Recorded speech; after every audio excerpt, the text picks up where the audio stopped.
If you often lose your temper over small things, feel like you're constantly on edge, or get emotionally overwhelmed and angry when things don't go as planned, psychology has an explanation. It's not simply because you have a bad temper.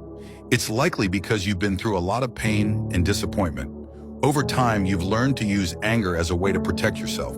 There's a psychological term called alexithymia, which describes a common personality trait, especially among our parents' generation.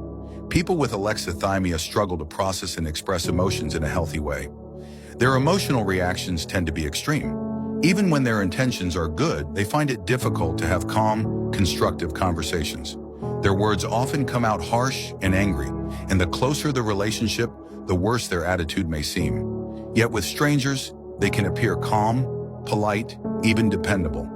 From a psychological perspective, this behavior often stems from how they were raised. They may have experienced neglect or harsh treatment, which shaped an unhealthy way of relating to those closest to them. This is different from narcissism, where someone intentionally hurts others out of selfishness. With alexithymia, anger is more of an automatic response. It's not intentional, it's just the only way they know how to communicate. If you grew up in this kind of environment, if your parents were like this, you probably faced constant criticism. No matter how big or small the issue was, you may have been ignored. No matter how hard you tried, it was never enough to meet their high expectations. You rarely, if ever, received praise or recognition. Only indifference, disappointment, or emotional neglect. That leaves a deep wound.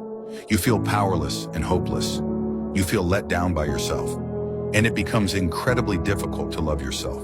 As you grow older, all those unresolved feelings, anger, resentment, sadness, start building up in your body and mind. They don't just go away.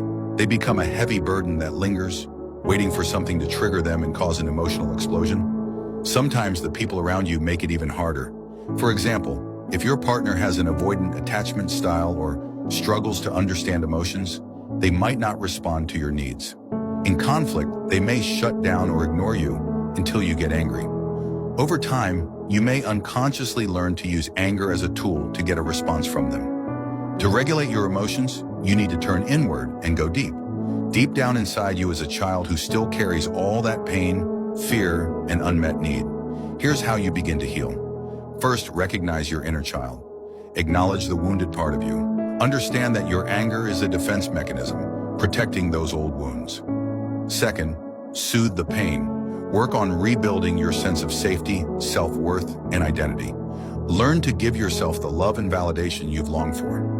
Third, build emotional resilience. As those wounds begin to heal, you'll find that what others say or do no longer affects you so deeply. Anger won't come as easily because those old triggers will no longer exist. Remember, anger isn't the real problem. It's a symptom of deeper pain. Heal the pain, and the anger will naturally fade.